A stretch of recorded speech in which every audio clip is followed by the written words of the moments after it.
En el capítulo de hoy, transportador de sueños. En cada esquina de la ciudad, entre el sonido de los motores y el bullicio del tráfico, se esconden historias que pocos escuchan. Historias de hombres y mujeres que desde el volante no solo conducen pasajeros, también conducen sueños, cansancios y esperanzas. Hoy en Entre Brillo y Penumbra, Historias de Vida, conoceremos la historia de Ronald Eliezer Porter Gómez, un conductor del servicio público que aprendió que la vida, al igual que la calle, está llena de semáforos, que a veces detenerse también es avanzar. Ronald comienza su jornada antes de que amanezca. El primer sonido del día no es el canto de un gallo, sino el encendido de su buceta, un ruido que anuncia 12 horas de ruta y un sinfín de pasajeros. Ronald, muy buenas tardes. Buenas tardes. Bienvenido a Entre Brillo y Penumbra, Historias de Vida. Gracias, mi hermano, porque sé que sacaste el tiempo para poder darnos un poco de testimonio de tu vida. Sé que es una vida muy maravillosa. ¿Quién es Ronald? ¿De dónde viene Ronald? Y te doy la palabra. Bien, Andresito, primeramente agradecerte por la invitación, a pesar de tantos años que han pasado ya, más de 25 años, y contar con amistades que realmente perduran, ¿no? A ver, te cuento, mi nombre, como ya lo dijiste, Ronald Eliezer Cortés Gómez. Soy nacido en la ciudad de Bogotá. Crecí hasta los 10, 12 años en el barrio La Resurrección de la localidad Rafael Uribe. Una vida de un niño tranquilo, aparentemente normal. Fui criado más que todo por mi señora madre. El proceso de mi vida es duro, como tú lo dijiste, porque a la edad de 5 años tuve que presenciar pues algo que uno no quisiera que llegara nunca, ¿no? Como la pérdida de un ser querido, es la pérdida de mi señor padre, y pues como sucedieron las cosas, ¿no? Porque una cosa es que tú sabes que te vas a morir en algún momento, pero otra cosa es diferente que tú tomes la decisión de quitarte la vida, ¿no? Como te digo, estaba un 31 de diciembre, 5 de la mañana, mi papá estaba tomando esa noche anterior, tomó vino con un tío, y él tenía una 38, un revólver, me acuerdo tanto. Él decidió ese día terminar con su vida, ¿no? Él delante de nosotros, delante de mi señora madre, de mi hermana, y él tomó el revólver, lo bajó un poquito del colchón donde estábamos nosotros acostados, me acuerdo tanto, y él se lo puso aquí en la sien. Cuando hizo 3 impactos y al tercero él cayó, él cayó ahí instantáneamente con el revólver en la mano. Es una historia dura, Andresito, porque yo me pongo a analizar, ¿no? O sea, el amor de una mamá es increíble. Tú me preguntas a mí y yo por mi mamá doy la vida. ¿Por qué? Imagínate que cuando mi padre cae con el revólver en la mano, ella como toda esposa, pues lo único que hace es abalanzarse. Ella se abalanzó y el error más grande que ella tuvo, Andrés, fue tomar el revólver en sus manos, quitárselo al cadáver ya de mi padre, porque él ya estaba, fue una muerte fulminante. Y quedaron las huellas dactilares. Entonces imagínate el proceso que se le vino cuando vino. Yo era muy pequeño, yo no entendía eso, pero ahorita lo comprendo. Imagínate que cuando sucedió eso, llegó fiscalía, esto, a ella, mi abuelita y todo la imputaron, o sea, la culparon. Y lo más triste, o sea, lo más triste para ella y doloroso para ella, para mí, pues en el momento de la felicidad, porque ella me tenía la piñata de 5 años, que tú sabes que uno, cualquier hijo a los 5 años, uno lo que anhela es esa fiesta, esa piñata. Y nosotros que yo fui criado en bajos recursos, pues fue la única fiesta, la única piñata que yo tuve y que me agrada porque yo veía a mis primos con piñatas y yo siempre anhelé. Mi mamá me la prometió preciso para ese 31 de diciembre. Con tan mala fortuna que no sabíamos que mi papá iba a tomar esa decisión. Pero ahí es donde te digo que el amor de una mamá es increíble, Andrés. Mi mamá, mientras fue acusada, mientras todo el proceso de las huellas dactilares todo se llevaba a cabo, ella dejó encargada a una tía y ese mismo día que estábamos en ese proceso, me hicieron mi fiesta. O sea que ella estaba capturada en ese Ella momento estaba y usted capturada. siguió la fiesta como si no hubiera pasado nada. Ella me le dio la orden a mi madrina, a mi tía, la hermana de ella, que no, que me hiciera mi fiesta porque esa fiesta me la había prometido ella con anticipación. Y que era, o sea, pues ya había pasado lo que había pasado, pero que yo no podía crecer como con esa promesa que ella me hizo y no cumplírmela. O sea, imagínate lo que te estoy diciendo, la dimensión Total. del tamaño, de que ella estaba presa, estaba dando declaraciones del por qué las huellas de ella estaban en el revólver, Claro. y yo estaba celebrando mis 5 años. Wow. Y fue para mí la fiesta más hermosa que yo me recuerdo, o sea, porque estuve con mis amigos, a pesar del dolor, pero tú sabes que un niño, uno con 5 años no tiene la misma conciencia, no No, tiene uno la ignora misma, muchas, uno es pasajero, ignora. correcto, no tiene uno el mismo, como la sapiencia de qué está pasando, de qué sucede, de qué se viene. Entonces, pues, ese es un proceso duro. Cuando tu mami quedó imputada, ¿cuánto tiempo duró en que le dejara libre? ¿Qué pasó en ese momento? A ver, la salvación de mi madre fue el testimonio de mi hermana de 10 años. Wow. 10 años que ya tiene uno uso de razón, un uso de conciencia, y el testimonio de mi tío. Mi tío estaba con nosotros, el hermano de mi padre, porque él también estaba con su revólver. Y las palabras de mi papá fue, juguemos a la ruleta rusa, hermano, porque estoy cansado de esta vida, estoy cansado de no poder dar a mis hijos lo que quisiera dar y no puedo porque no sé si faltaba dinero, faltaba trabajo.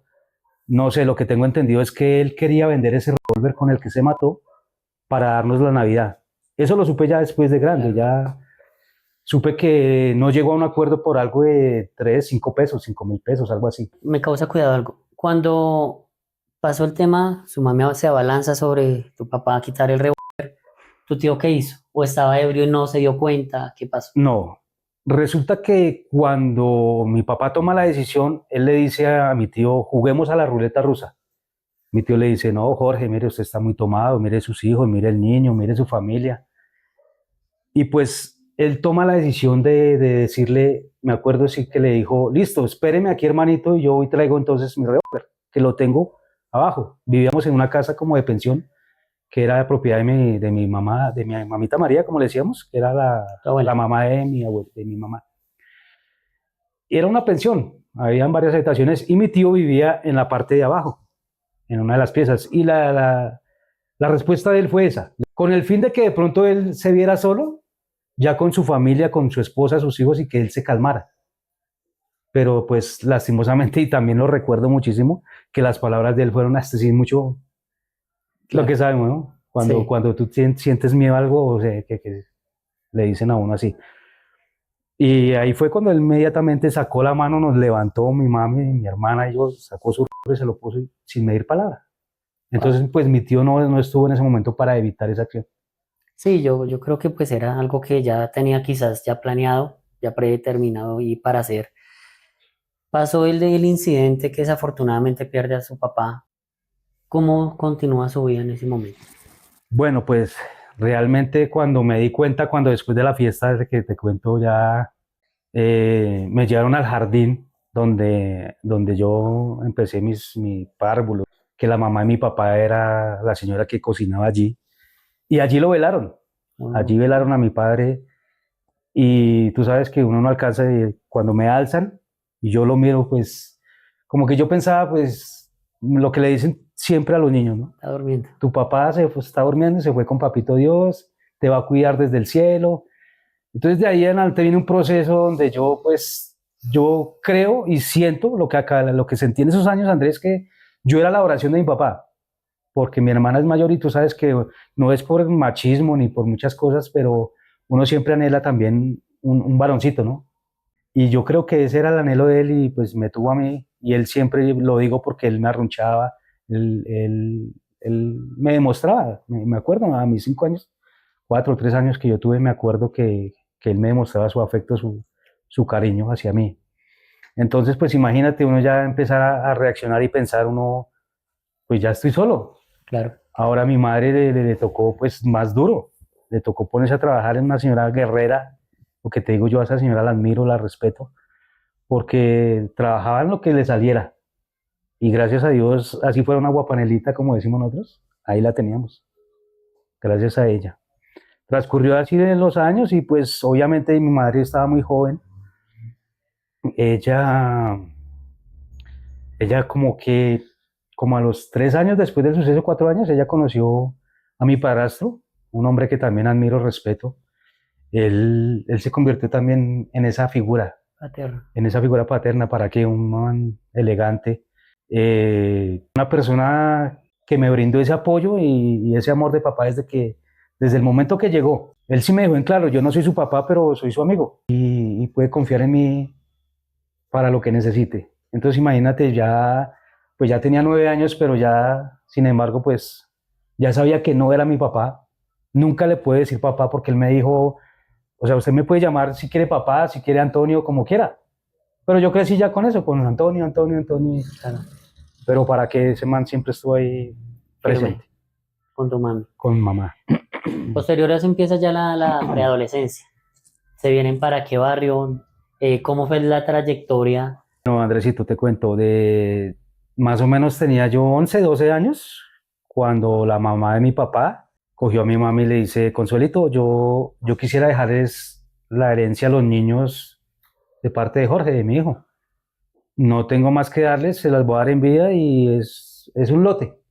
Simplemente usted busque el sitio, elija el sitio donde quiere y me dice cuánto vale y yo lo pago. No tengo más para darles. Yo sé que usted es una guerrera y usted lo sacará adelante. Usted verá si lo deja perder, usted verá si qué hace con él. Pero quiero que sepa que es la herencia de ellos. Y así, mi mamá estuvo, como te digo, nos fuimos criados en el barrio La Resurrección de la localidad Uribe. Buscamos por el lado de San Jorge, algo cerca, ¿sí? Algo para que mi mamá dijera, pues ya ellos se han criado aquí desde pequeños. Imagínate que fuimos a ver una vez un lote donde es el barrio Lubal hoy en día, que es bien arriba ya llegando al túnel Sí. de Villavicencio.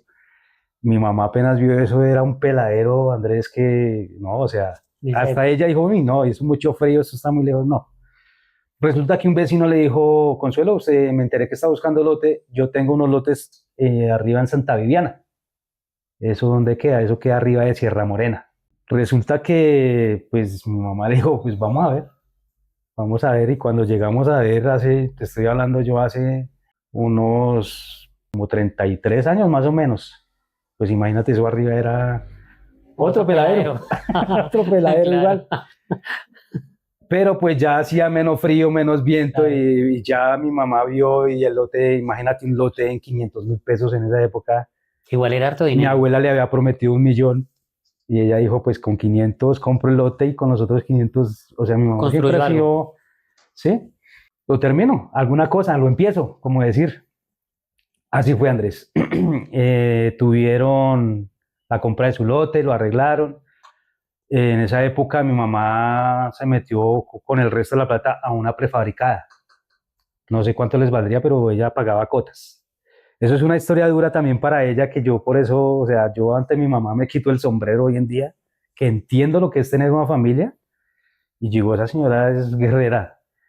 Contrataron un maestro, en esa época, tú sabes cómo son los maestros, hay personas muy buenas, no estoy diciendo que todo el gremio, pero era una persona deshonesta.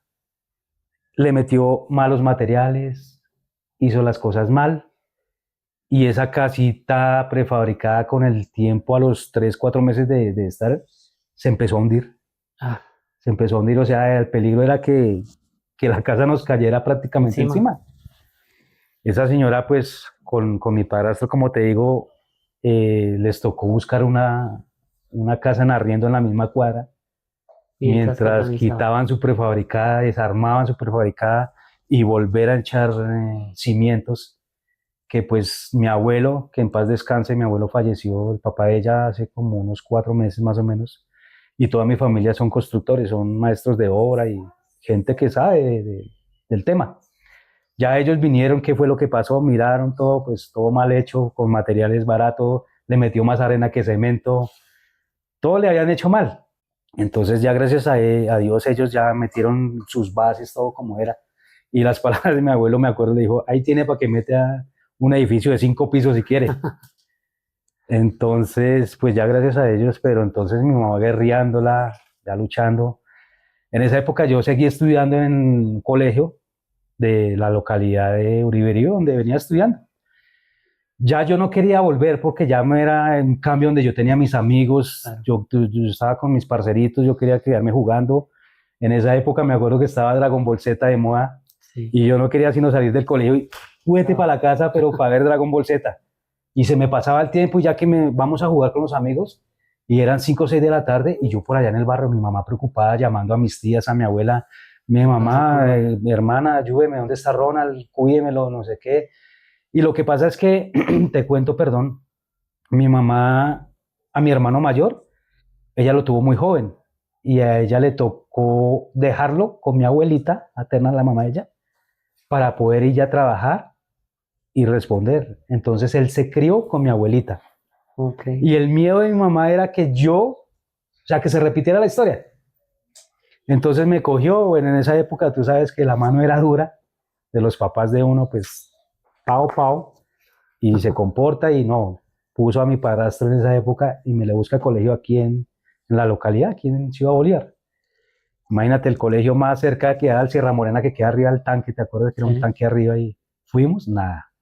Nos vinimos para aquí, para el CEI, Ciudad Bolívar, y en la jornada de la mañana no, nos dijeron en la tarde, de pronto sí hay cupos. En esa En esa época, la tarde era un poco más complicada que la mañana, recuerdo mucho. obvio, y aún en todo colegio siempre tiene como ese estigma de que la jornada de la tarde siempre es más pesada, siempre llevan lo que, como decir, lo que sobró, por decirlo de alguna Los que manera. no recibieron en esa Es hora. correcto, los que no Así pasaron es.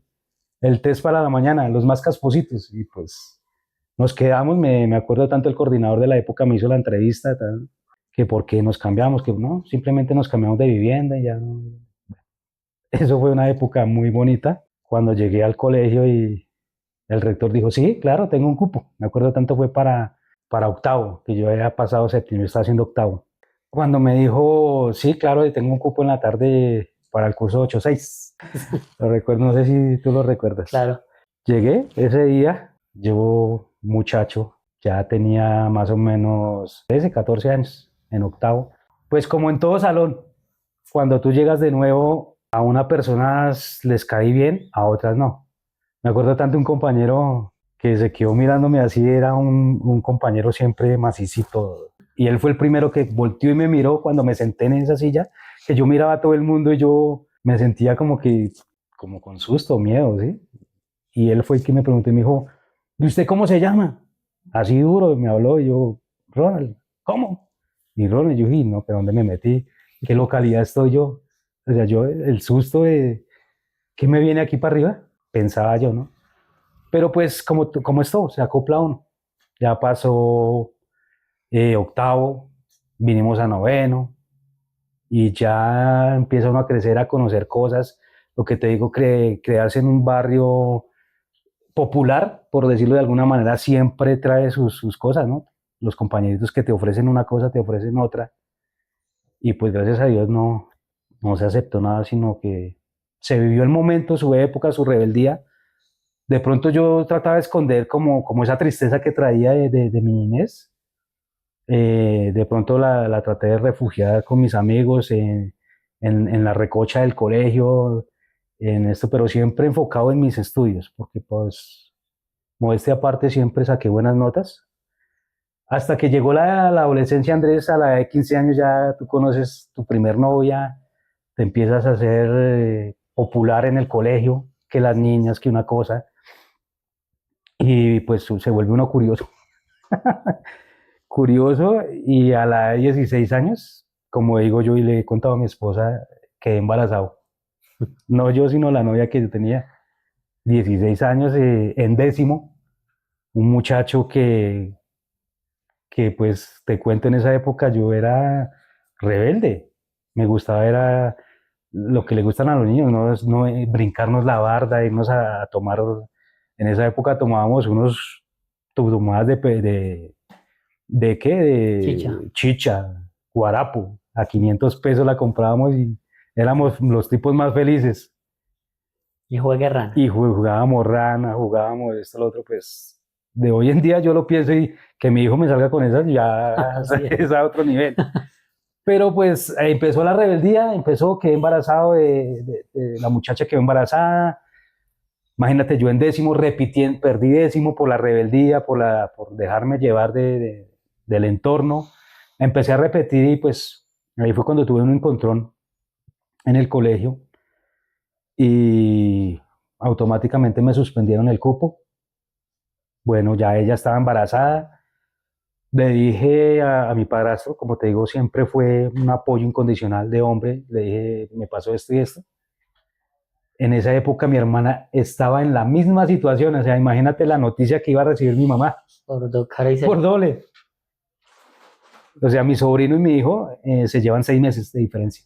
Entonces Ah, imagínate, el golpe para esa señora, o sea, la noticia que iba a recibir. Y los dos, bueno, ella no quiso seguir estudiando, ya ella me lleva 5 años, pues ella ya, supuestamente ya es una señorita de 21 años. Pero a lo que vengo es que cuando le conté a mi padrastro, él se gana la vida en los buses. Toda la vida se ganó la vida subiendo a vender cantidad de artículos, que lápices, que calculadoras, ah, que relojes, una cosa a la otra. Y él vendía en esa época cadenitas de fantasía que decía que eran de plata. Y bueno, entonces él me dijo, Chino, lo único que yo sé hacer es vender en los buses.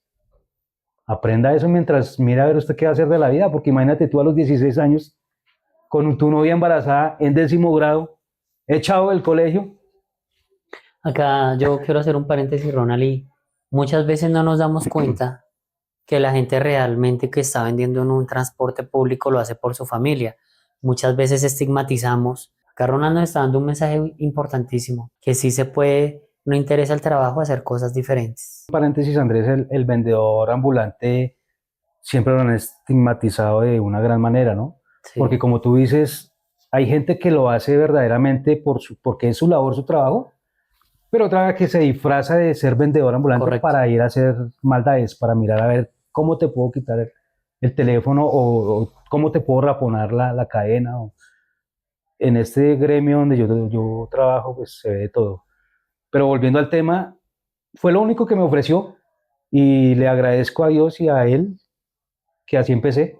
Imagínate yo con 16 años subirme a un bus y decir que había estudiado platería, que era artesano, con esa cara de niño, y yo en esa época decir que era un artesano que había estudiado, imagínate, no completé el colegio, y pues bueno, eso fue una época también loca que yo me subía, a veces vendía, a veces no vendía.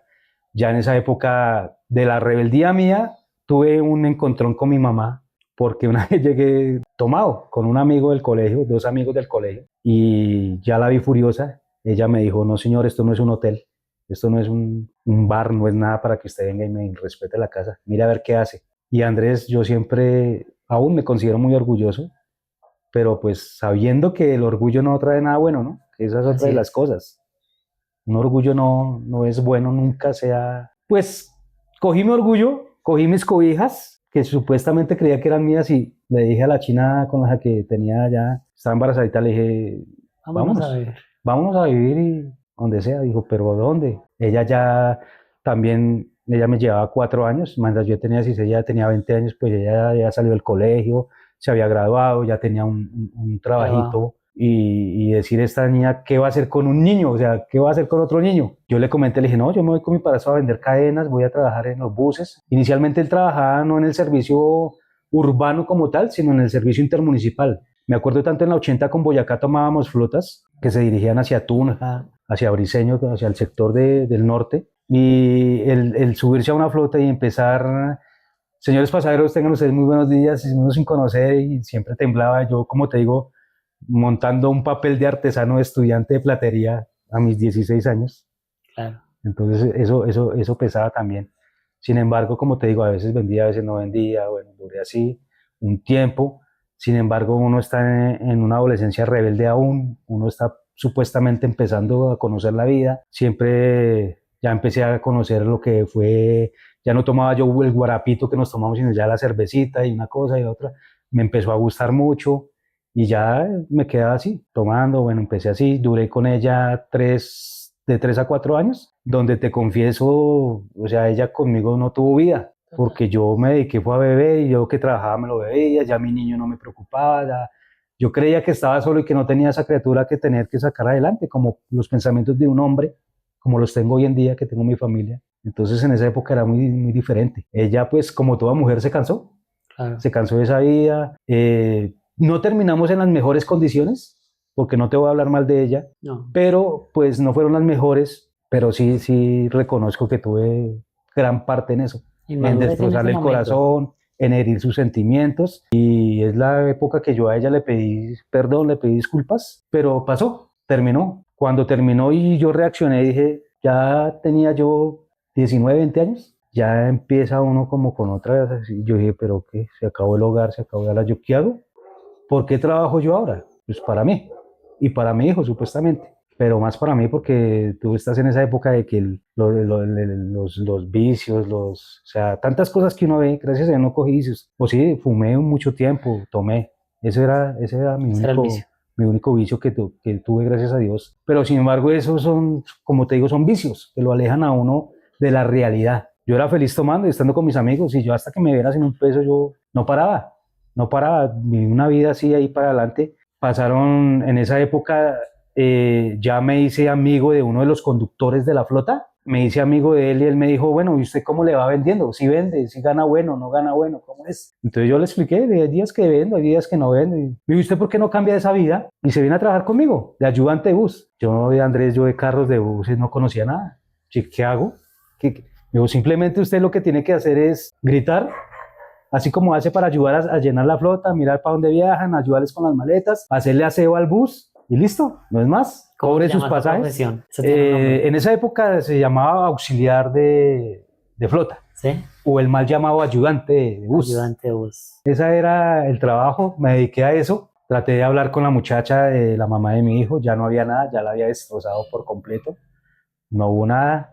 Me entró el sentimiento, me entraron las ganas de llorar, me entró el sufrimiento de pensar que perdí una buena mujer. Y me dediqué al beber, ya salía hasta borracho a trabajar, que eso era el respeto ante el pasajero, ante todo el mundo, ante el señor que me daba, el conductor que me daba Trabajo. el trabajo. Entonces ya él me dijo, venga, yo sé que usted está pasando por esta tusa. Yo trabajaba aquí en Bogotá en una flota que viajaba hacia Boyacá. Él tenía un hermano también conductor y trabajaba en la sabana de Bogotá, específicamente en Tenjo, Cundinamarca. Esa empresa viaja de Tenjo al Portal del Norte o de Cajicá al Portal del 80. Él me dijo, usted ya no va a tener tiempo de nada. Y sí, Andrés, llegué allá, me fui a trabajar con él y eran unas jornadas donde yo, como ayudante de flota, dormía 3 horas máximo diarias, porque me levantaba 3:30 de la mañana a lavar el bus, a embolar llantas, a trapearlo por dentro, a dejarlo listo, y ahí empezaba la jornada, 4 de la mañana, 3:30 para arriba, y nos daban 10:30, 11 de la noche, y se acaba la jornada, y si tú querías dormir, te ibas a esa hora, 11:30 de la noche, y madrugar a las 2:30 para lavar, o dejabas lavada la flota,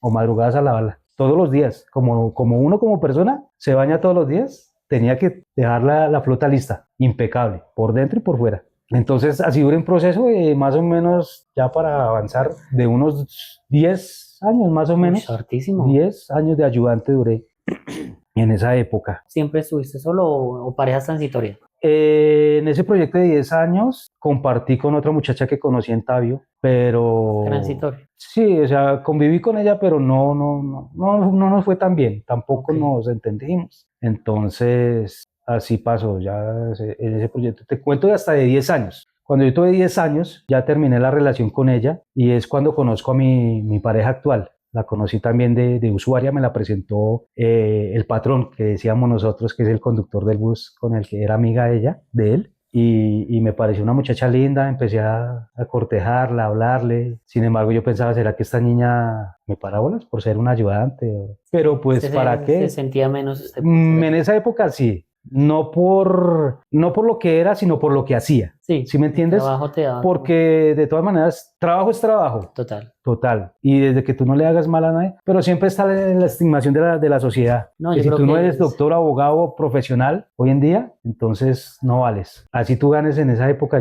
créeme que yo me ganaba en esa época 100.000 pesos diarios. O sea, era un promedio de, si era al mes, 3 millones de pesos. De domingo a domingo. Que se lo gana perfectamente en esa época, se lo gana un doctor. Pero la estimación de que, perdóname las palabras que le decían a uno, usted es un limpiavómitos, usted es un empleado, como tantas veces que ha pasado aquí en Colombia, tanta humillación, tanta casualidad que pasa.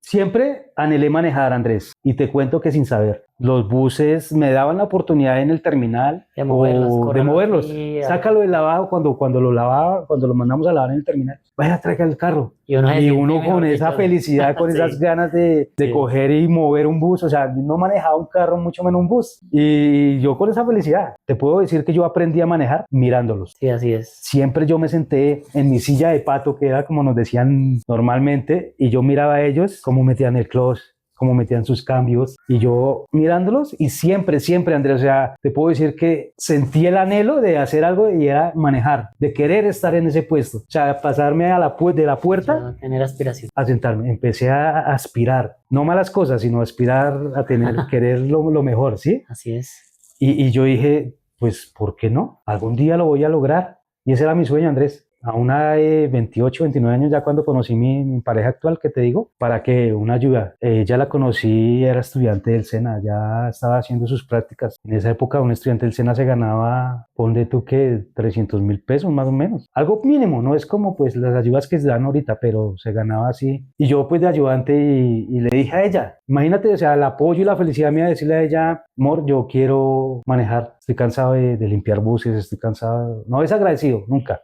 No, Porque total. para qué, yo en esos 10 años que duré de ayudante hice muchas cosas, pero como te digo, el anhelo mío era manejar, ya sentarme en un bus y transportar a la gente, hacer lo que ellos hacían. Y ella me dijo, dale, yo le La dije, amor, apoyo. pero imagínate que es que en esa época nos tocaba hacer 11 cursos en el ITSA, Instituto Tecnológico del Transporte. Ok. Son 11 cursos para que te gradúen de conductor junior. Y lo que te digo, yo nunca había manejado, yo movía los buses y allá nos explicaron, una cosa es mover un bus y otra cosa es manejar un bus. Eso es lo que yo hacía, mover un bus. Pero yo el anhelo y me metí, lo que te digo, ya prácticamente yo no sabía, manejar no sabía. Cuando cogiste el primer vehículo, que dijiste, listo, ya tengo el pase, ya tengo los cursos, ya estoy autorizado. Esa emoción uno la siente cuando es el primer encontrón con la realidad, podría decir yo. Me pasó en algún momento. Listo, le dijeron, listo, Ronald, vas a manejar la flota X. ¿Qué sentiste? ¿Qué pasó ahí? Andresito, eso fue, o sea, fue un encontrón de emociones. Yo tuve felicidad, ansiedad y a la misma vez tuve mucho miedo. Miedo. Miedo porque lo que te digo, mover a manejar es diferente. Te cuento, terminé en diciembre los cursos y mi primer viaje fue un 6 de Reyes, o sea, para el puente del 6 de Reyes. Imagínate, salir del terminal rumbo Bogotá por terminal de transportes, Portal 80, Vía 80, La Vega y Villeta. Llegar Un aquí. 6 de Reyes, imagínate que ese es el puente más movido que hay en Colombia, donde tú perfectamente transportas y en esa época yo lo viví porque fui ayudante mucho tiempo. Pero cuando me subí a ese bus y empecé a mover y a andarme por la Boyacá, mis piernas temblaban. Temblaba. Temblaba el susto, lo que te digo, las emociones encontradas, felicidad, taticardia, me dio hasta de todo, me dio. Tenía temor, más que todo tenía temor. Siempre gracias a Dios le doy a Dios y a los jefes conductores que tuve, que hoy en día ellos saben que los llevo en el corazón porque les aprendí mucho. Y ellos me decían, cuando usted esté aquí, usted va a bajar un bus así, porque es diferente bajar un bus vacío a bajar un bus con 30, 40 personas. Claro. Hasta 80. En ese puente le metimos al bus, era un bus de 33 personas sentadas. Nosotros manejábamos los acomodados, eran ya 37. Cuando empezó la gente a subirse de pie, desesperada, que ellos tenían que irse y viajar como fueran. Cuando me di cuenta, uno de mis grandes amigos, que era mi ayudante, porque yo ya era el que estaba allá, quedó en la puerta, imagínate, quedó así. No podía pasar para ningún lado. Y tú llevas niños, bebés, ancianos, mujeres embarazadas, o sea, Una responsabilidad llevas una bastante responsabilidad de fuerte. una persona que te paga un pasaje, pero con ese pasaje que te está diciendo, en tus manos, en tus pies, pongo mi vida y las de mis seres queridos. Total. Usted es el responsable, ustedes son mis ojos, mi vida aquí para abajo. Claro. Entonces yo empecé a comprender eso y yo dije, ese susto de ver todas esas personas y una vía tan peligrosa como es la vía de La Vega, Villeta por la 80, No la saben cómo. tú calientas un freno y te quedas sin frenos y Ahí quedó. pierdes definitivamente, pierdes el control del bus porque ¿cómo lo vas a parar? Sin embargo, me acordé todo lo que te digo de mis patrones y empecé a hacerlo así.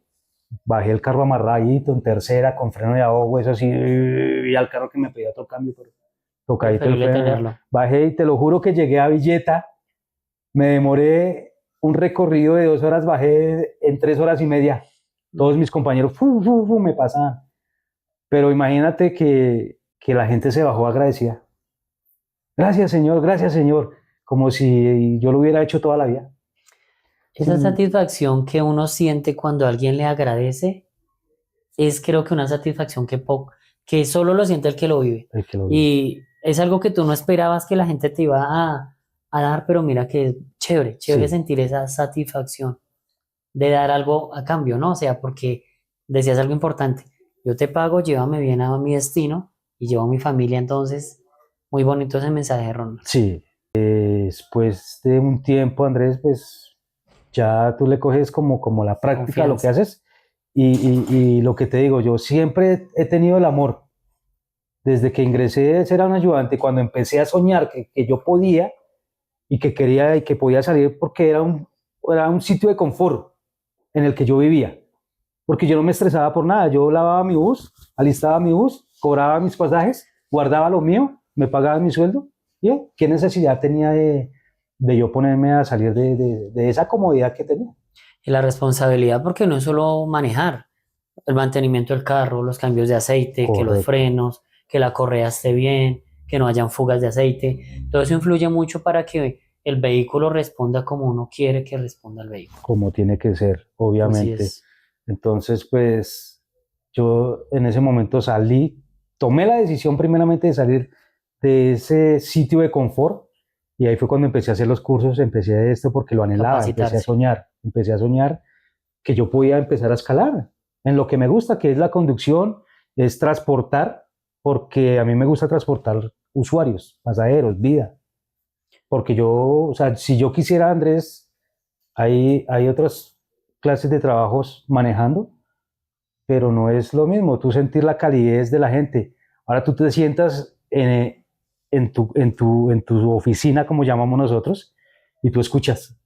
Hay gente que empieza a hablar por celular y tú te enteras de una mano de Historias. historias que mamá, que Fernando le pegó, que lo encontró con la otra, que mire que me pasó esto, Y usted que hoy me escuche. caí, y uno no lo quiere hacer, pero uno lo No, es escucha. que es lo natural, ¿no? O sea, Es lo uno. natural de esta cuestión.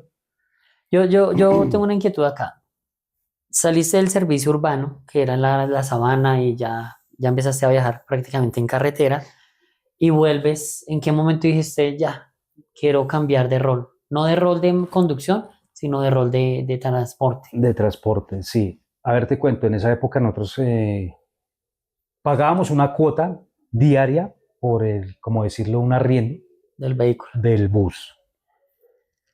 En esa época, eh, esa cuestión de responder por una cuota, una cosa, ya tú salías a Cajica, te enganchabas, me produjo Ok. un estrés, me empezó un dolor fuerte en el pecho, como si yo me fuera a infartar, era una cosa terrible. Y más cuando tú sientes la emoción de un enganche, que un enganche era cuando estaba la guerra del centavo, anteriormente que uno competía por los pasajeros y todo eso te acelera el corazón. Y yo sentía que me iba a infartar y cuando gracias a Dios fui al médico, pues salió por estrés laboral, puede decirse de una manera.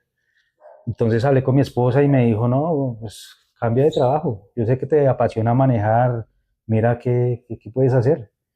Yo le, pues es que no es solo manejar, lo que te digo es el entorno de la gente. Me acostumbré a estar con la Servir. gente, servirle, servir, que uno es más que un conductor, uno es un servidor público Así es. para esas personas. Y entonces en esa época un compañero que se había salido me dijo, Ronald, el SITP no llevaba mucho tiempo. Me dijo, en tal empresa están recibiendo, pues es como, bueno, hacemos lo mismo en Bogotá, pero Es igual. más relajado. Claro. Le dije, listo. Le dije, lléveme la hoja de vida y sí, efectivamente, me llamaron, pasé pruebas de conducción, pasé todo gracias a Dios y empecé en esta cuestión del SITP. Acá yo tengo una pregunta que siempre me ha causado cuidado. Entraste al SITP, hiciste pruebas, todo bien. ¿Cuál fue la primera ruta que hiciste? Que fue una empresa que su punto fuerte era el norte, porque en esa época pues yo seguía viviendo en el pueblo. Y quedaba el patio quedaba en el norte y las rutas, las rutas eran hacia aquí, hacia el sur. Uy, Manejaba una ruta que salía de las 183 casi con Séptima, ese es el barrio. Cajicá. No, Verbenal. Verbenal, el barrio Verbenal. Daba mucha vuelta porque salía, subía a la Séptima, bajaba a 170, me acuerdo A un tanto, zigzag. cogía, ya tomaba la autopista, bajaba por la 127 a coger la avenida Suba, o sea, era algo, imagínate yo, pues, a pesar de que Acostumbrado. soy de Bogotá, pero te digo, duré tantos años en Tenjo y Tabio que solo me sabía los recorridos de Tenjo, Tabio, Cajicachía y Portal. Ya Entonces, pues después. imagínate, 17 años 18 años que me fui, no alcancé a conocer mi ciudad como tal. Entonces, para mí era algo nuevo. Cuando me empezaron a hacer pruebas, todo esto, y a enseñarme las rutas, mira que yo no anotaba direcciones, sino yo anotaba, por la bomba, por la tienda Don Pepito, a la derecha, o por la tienda, Empezaba a coger una sí, ruta pero entonces lógica, ya si te tú vas haciendo recorres. la ruta y ya te la grabas. Y esa ruta, pues imagínate, eran como 6 7 rutas que tenías que aprenderte.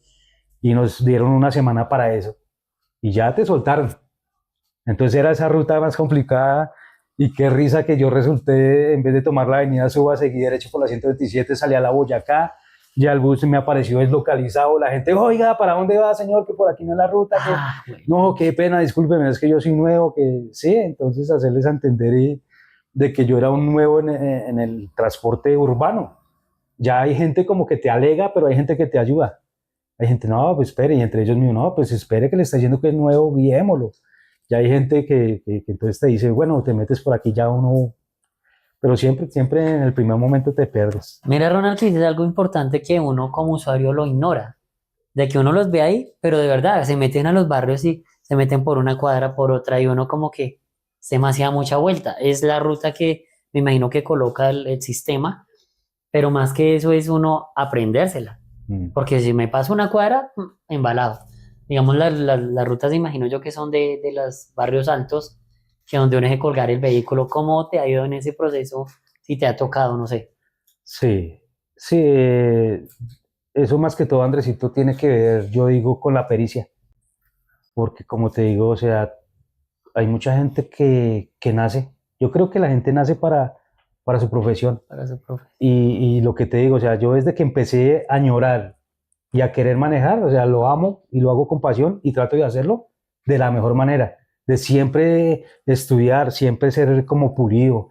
Y lo que te digo aquí, estas empresas del sistema a uno como conductor, esa es una cosa genial porque te dan una capacitación donde te enseñan movimientos del vehículo, punto contacto, que era una cosa que yo no sabía y ya había manejado flota 3 4 años. Y te digo, soy sincero, yo no conocía el punto contacto. ¿Y qué es el punto contacto? Tú sacar el embrague del bus hasta que el bus quede quieto, dejas de pisar freno Así. y el carro se queda quieto. Simplemente ahí es cuando empiezas a acelerar y el bus, ¿sí me entiendes? El bus Sí. ya asciende. Y entonces también juega la pericia de uno como conductor de hacerlo bien, de no dejar que el bus te gane, sino tú apropiarte de lo que haces. Tengo entendido que tienes turnos.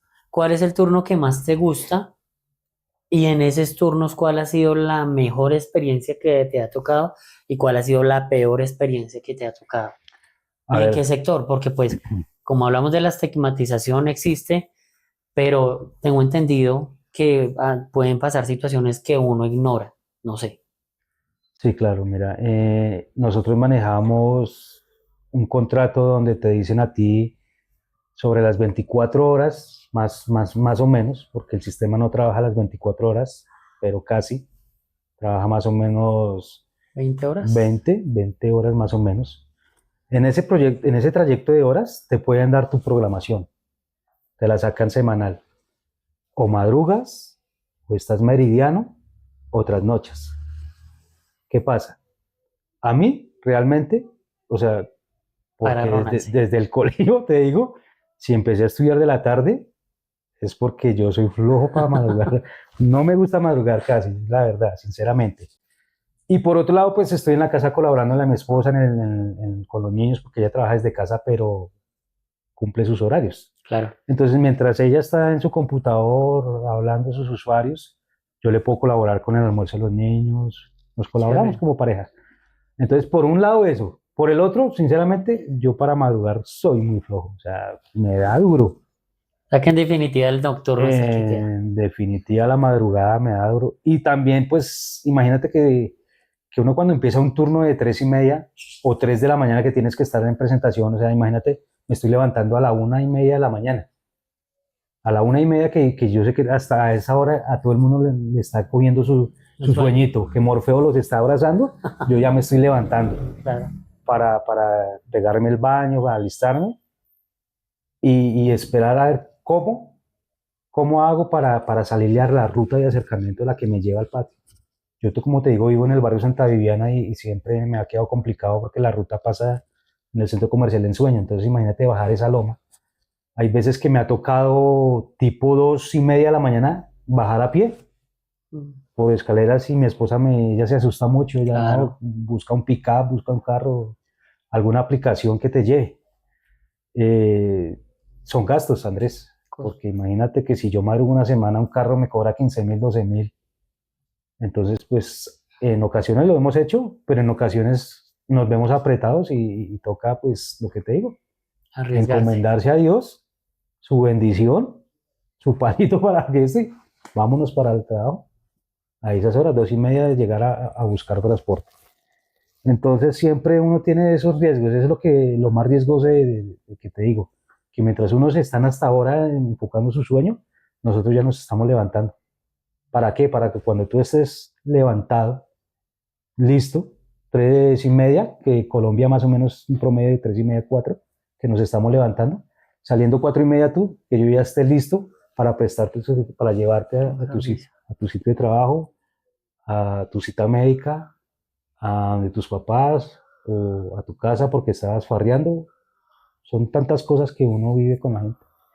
Entonces, ese ha sido como lo más del turno de la madrugada, lo más complicado. Se maneja el turno meridiano que tú dices 8 de la mañana, pero tienes que aguantarte un turno larguísimo, más o menos 6, 7 de la noche. Entonces también estás en un turno larguísimo, turno donde prácticamente te pierdes todo el día con tu familia.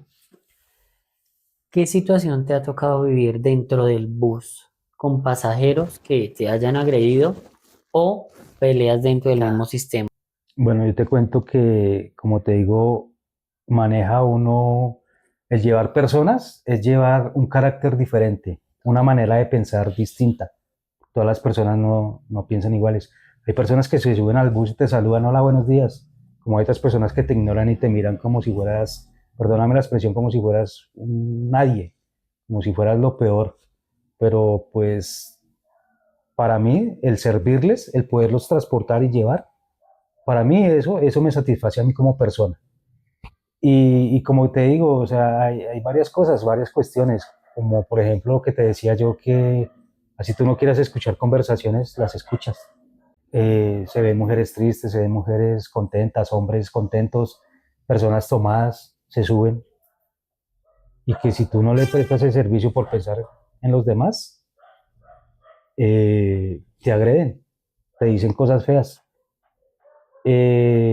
No sé, pero hoy en día hay muchas personas que creen que pagan un pasaje o a veces sin pagarlo. Y porque tú vas sentado ahí, tú eres el empleado de ellos. Te miran como con desprecio y te dicen muchas cosas y son las cosas que pues a veces uno no quisiera que la familia se enterara, Andrés, porque son cosas mías y yo sé que si yo les digo eso a ellos se van a sentir afectados.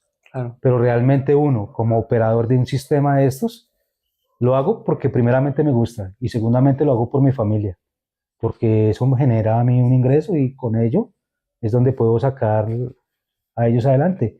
Entonces es eso, cuando personas te ofenden porque no puedes ir al ritmo que ellos quisieran, que va, apúrele señor, que va despacio, que mire, que esto, que lo otro, que va parando a todo momento, que no paró, que hizo, que no, o sea, es difícil. Siempre va a haber alguien que te quiere opacar el día. Pero Andrés, o sea, lo que yo he pensado, si yo como persona me dejo robar la paz, Total. ¿quién está haciendo mal? Decía mi mamá, o dice mi mamá, mi hijo, ese es el dicho que más tiene y es verdad, es verídico. Yo siempre se lo repito a mi esposa y a mis hijos. ¿Quién es más bobo, el que chifla o el que voltea a mirar.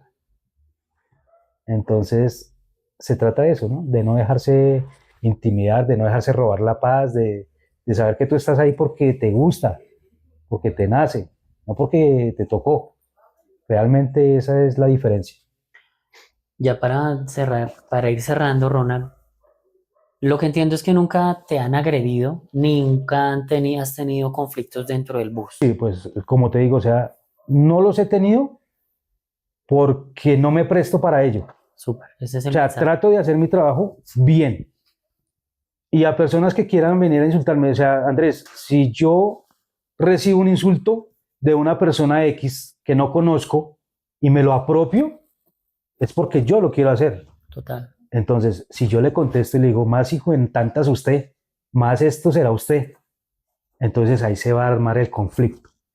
Y soy de las personas que hago caso omiso, Muy de que sabio. no me dejo robar mi paz, porque realmente pues también en mi corazón dice la palabra de Dios que cada uno da de lo que tiene dentro de su corazón.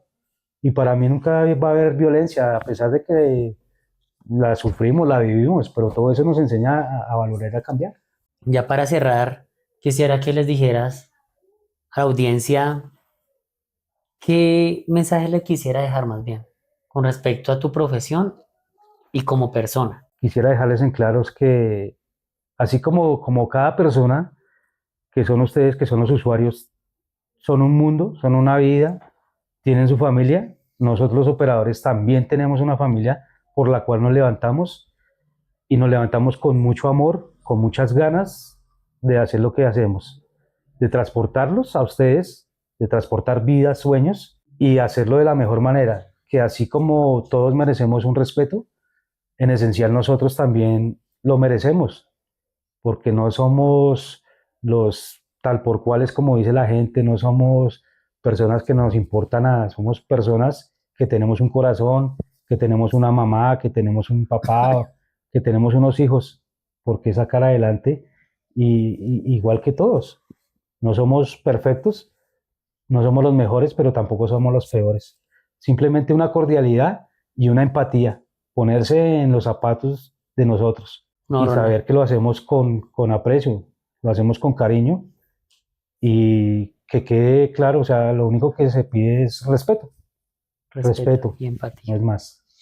No, Ronald, yo quiero cerrar audiencia con, primero, dándole las gracias a Ronald. Ronald es una persona que conozco hace muchos años no nos veíamos y yo creo que todas las personas tienen una historia por contar. Y esta es una historia de un conductor de un servicio que nos dan muchos en Bogotá o a nivel nacional y que muchas veces no los valoramos.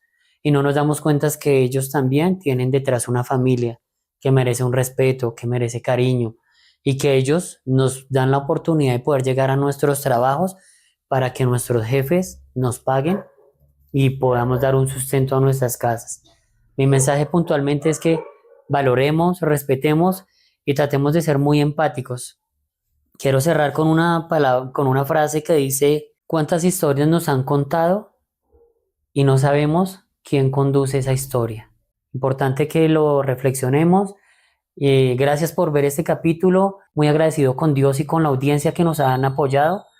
Queremos seguir creciendo, vienen grandes historias. Los esperamos en nuestro próximo capítulo. Un abrazo. Gracias.